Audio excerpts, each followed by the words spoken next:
Questa è una struttura che nasce verso la fine degli anni 40. All'epoca non erano previste alcune figure professionali nell'amministrazione penitenziaria, ad esempio gli educatori, gli assistenti sociali, quindi successivamente siamo stati costretti a costruire, a cercare di creare nuove strutture per poter accogliere poi questi collaboratori per espletare le proprie mansioni.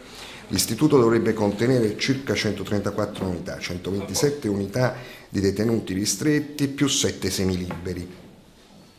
Ne contiene ad oggi una media dall'inizio dell'anno di circa 300 detenuti.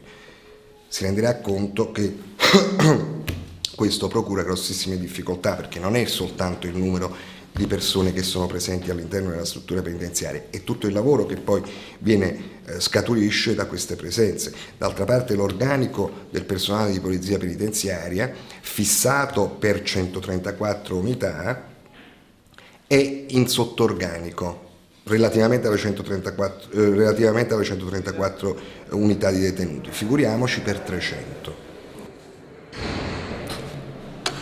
Questa è camera, è tutto qui, cucina, camera da letto, soggiorno, tutto abbiamo questo piccolo spazio, che qui ad esempio qua si cucina, abbiamo 3 fornelli, ognuno ciascuno, e che possiamo cucinare.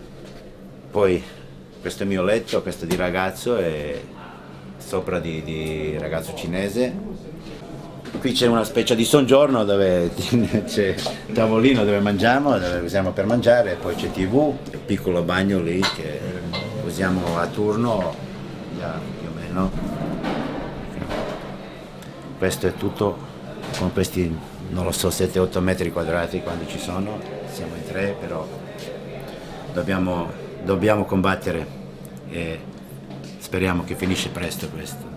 Qua bisogna saper conviverci, perché se proprio problemi ci sono tutti i giorni, però devi saper conviverci, di lasciar passare tante cose, perché se no problemi ce ne sono, perché qua dentro siamo in 5 nazionalità diverse, quindi bisogna saper conviverci, se no...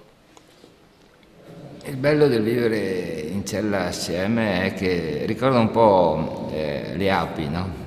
La laboriosità delle api, che ognuno ha il suo compito, c'è la operaia, c'è la regina, c'è la nutrice, e questo fa sì che anche in cella si divida fondamentalmente i compiti, o in giorni alterni, o in persona, quello fa il cuoco, quello lava i piatti, quello lava la cella, perché questo rende la cella viva innanzitutto, fa sì che ci siano delle regole dove si stia bene, anche si viva bene all'interno di una nicchia che è piccolina, però e in più organizza il tempo, cioè in qualche maniera bisogna arrivare a sera, e quindi se tu sai che hai in qualche maniera quelle cose da fare, il tempo ti senti impegnato. È il motivo per cui sopra prima dicevo che il lavoro è importante in carcere. Quando ero inizio, 1 anno e qualcosa, non lavoravo, 1 anno e 3-4 mesi, mia giornata passava perché andavo ogni mattina, andavo a correre, faccio sport, andavo a correre,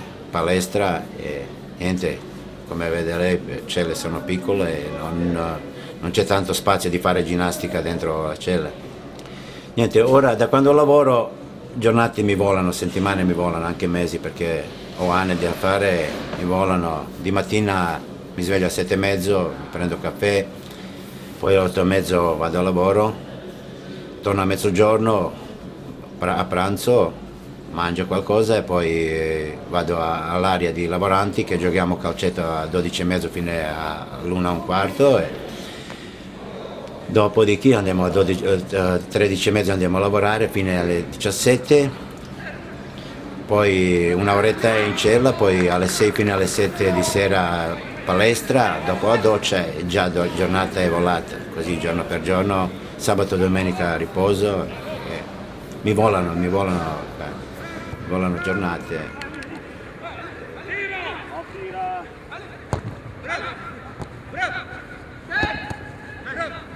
Calma, guarda che fuori, guarda che fuori! far qualcosa, rendersi utile, diventare anche recuperare una dignità anche nei confronti della famiglia che è fuori e che magari nel frattempo è costretta a stare, non so, detenuti genitori, intendo dire, che magari vedono i figli crescere e loro in carcere senza far nulla, no? Questa è una cosa che va assolutamente evitata, quindi si cerca di agevolare per quanto possibile però l'inserimento delle persone in attività costruttive dove non solo non perdono quello che già avevano prima di entrare, ma possono aumentare un senso di responsabilità.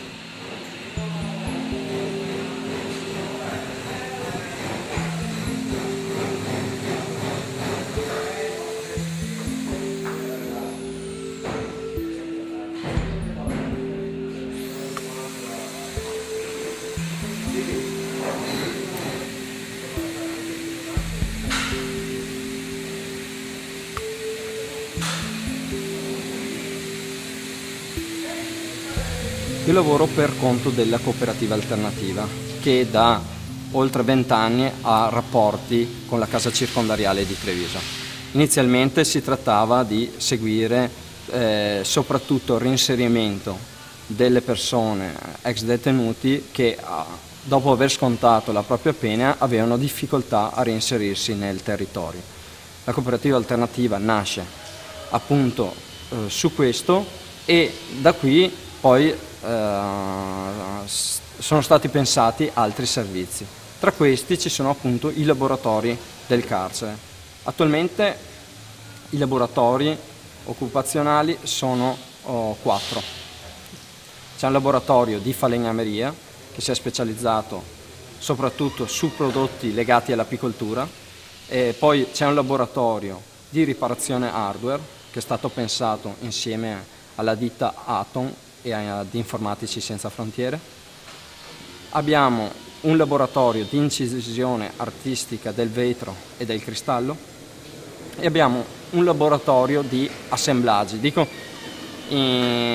Uso il plurale perché sono più assemblaggi che concorrono poi a creare questo laboratorio. Abbiamo commesse che arrivano da ditte diverse e quindi riusciamo a occupare più persone grazie appunto a commesse che hanno provenienze di diversa origine. Attualmente sono occupate 24 persone nei diversi laboratori e probabilmente c'è la possibilità anche di aumentare il numero di persone che riusciamo ad occupare.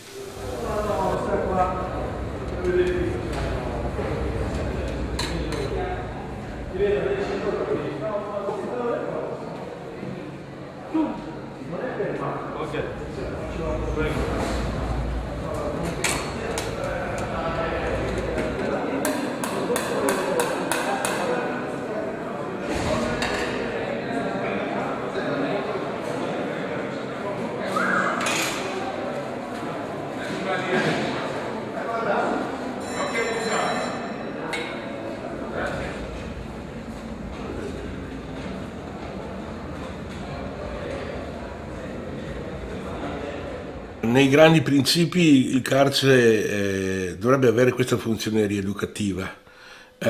Diciamo che ci sono alcune figure qua dentro che sono preposte e hanno diciamo, questo scopo, però si ha a che fare con una piccola realtà che porta avanti questo discorso rispetto a un monte di problemi che la realtà carceraria presenta e che soffoca, diciamo, quello che è questa intenzione primaria del carcere, che è quella appunto rieducativa.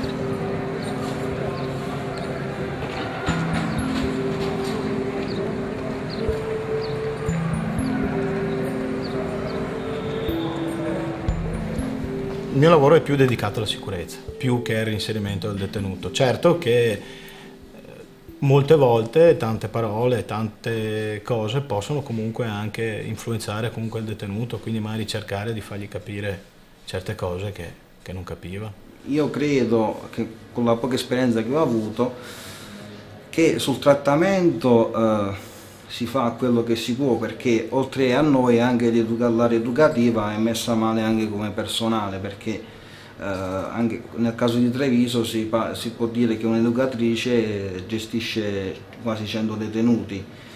E anche da parte nostra è anche difficile, perché se su una sezione su 100 detenuti c'è solo un agente, non si può tenere a bada tutti e 100 detenuti o capire le problematiche dei detenuti, e quindi viene molto difficile questo discorso qua. Anche sulla rieducazione, però sulla rieducazione penso che è recuperabile forse il 5-10% dei detenuti.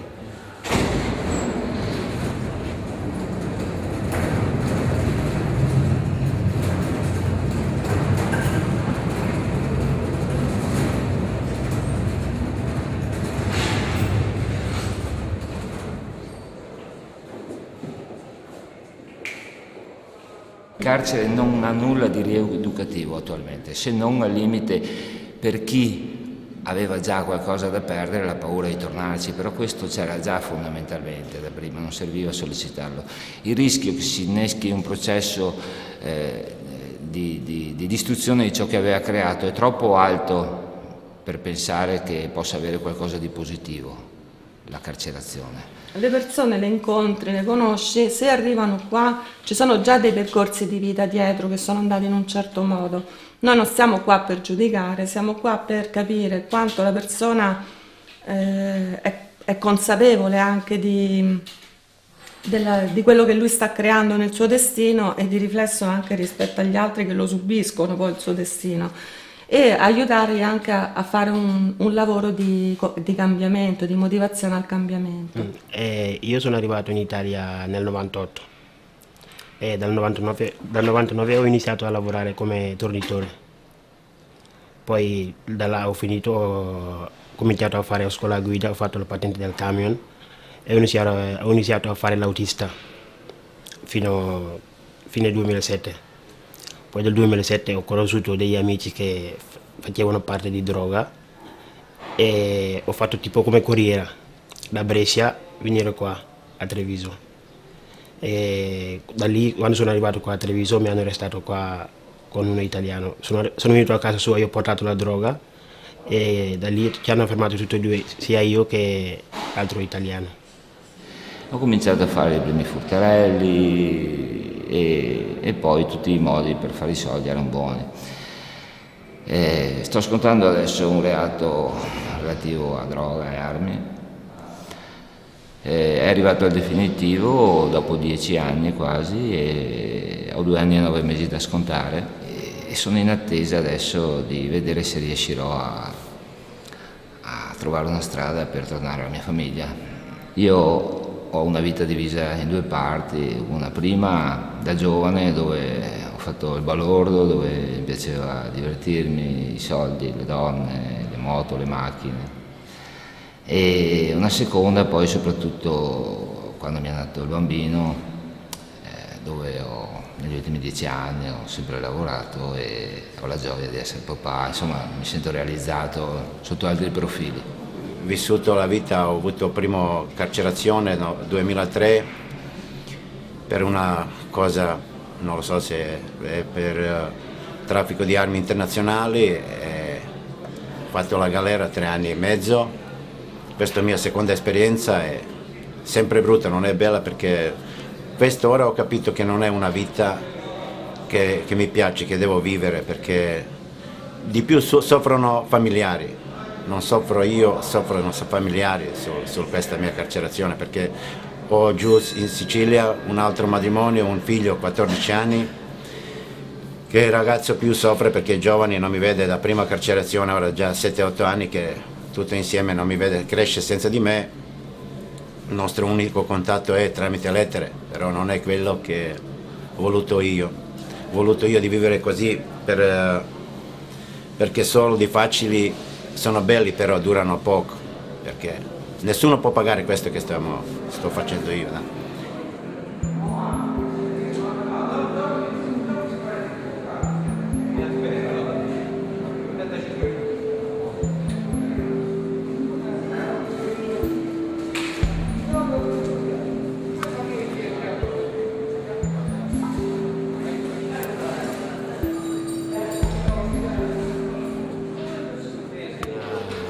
appena arrivi qua dentro, prima cosa che fai, ti portano in magazzino, poi ti fanno la perquisa ancora, ti fanno il perquisa per vedere se hai su ancora qualcosa addosso. Poi da lì vai in matricola, prendono i nomi, prendono gli impronti digitali, poi da lì torni ancora in magazzino, ti danno un materasso e la lenzuola e 2 piatti e un bicchierino e ti dicono devi prendere tutto e vai in sessione, vai in cella, cioè. Da lì, se uno non ha mai fatto galera, entri lì, diventi proprio, dici cosa ho combinato proprio quando arrivi lì, ti danno il materasso, vai là, trovi una branda così.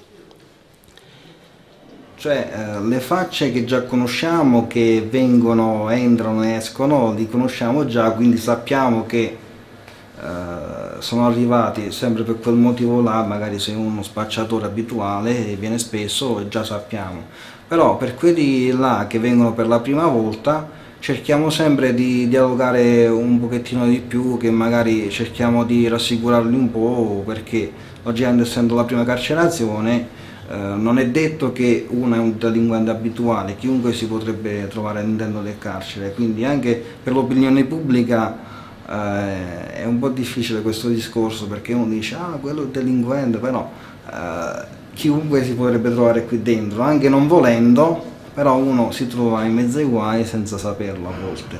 Ma allora, se uno arriva in carcere ed è uno che ha già fatto esperienza di carcere, lui già sa, ad esempio, già chiede anche fin dall'inizio dove deve andare, dove non deve andare, dove può avere problemi, e quindi già usa un linguaggio, un modo di osservare la realtà che è proprio tipico di questi ambienti, no? A differenza di chi magari non ha mai fatto ingresso in carcere ed è spaesato, per cui non sa neanche lui dove deve andare, ha paura di tutto, insomma, comunque non è preparato. E poi lì ci sono anche le differenze individuali, per carità, chi è più coraggioso, chi magari non lo dimostra, chi invece... Però insomma chi è che ha già fatto accesso in carcere normalmente ha più un'idea delle conseguenze di questa cosa, e questo non significa non risentire del carcere, perché comunque anche chi è stato in carcere fuori, ad esempio, lascia una famiglia, questo comunque è un elemento critico, ecco.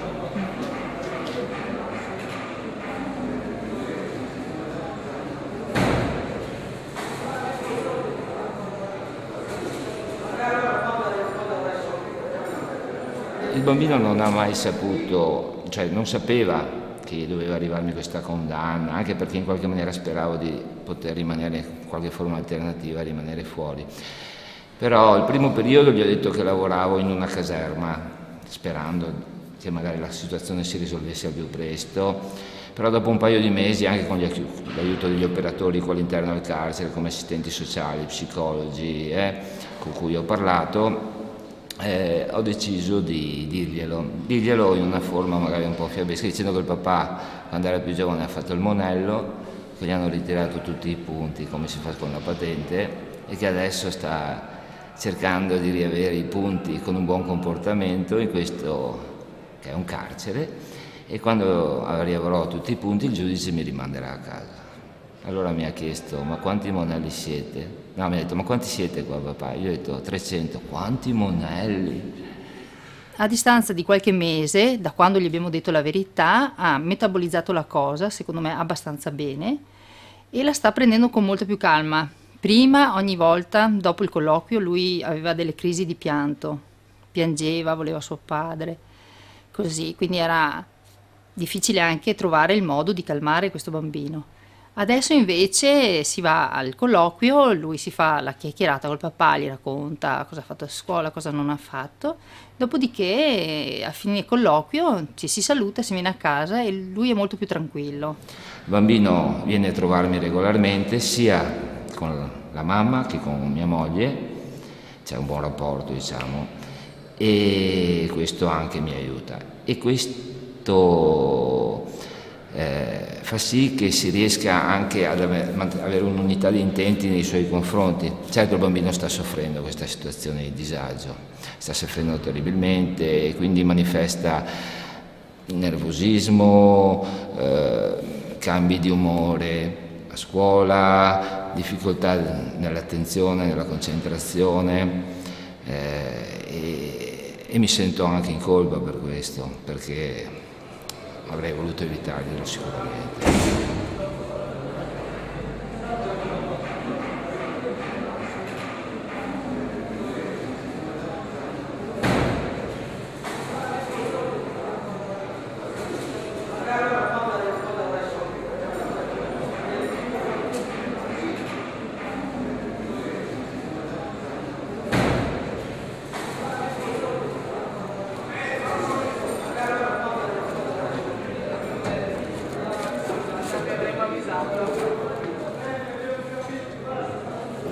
Perché il carcere è una fucina di criminalità. Qui si sviluppano tutte le condizioni essenziali per far sì che quando esci, se vuoi trovare chi ti dà le armi, la droga, se vuoi andare a fare rapine, è una scuola di criminalità. Bisogna pensare più volte prima di mettere un giovane in carcere, proprio per questo motivo. Perché questo ambiente è un ambiente inquinato, un ambiente per tutti, proprio. I ragionamenti che si fanno, il modo di fare è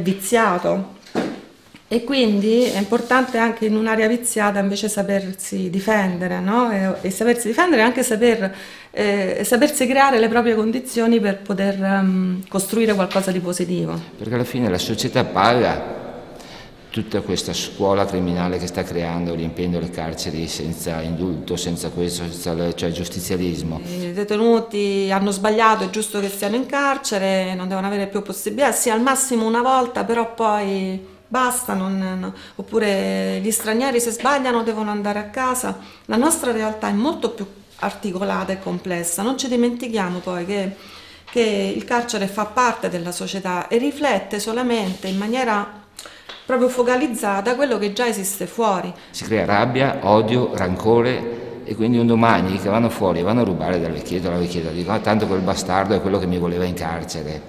No, bisogna dare speranze, bisogna insegnare a lavorare, dare la possibilità di studiare.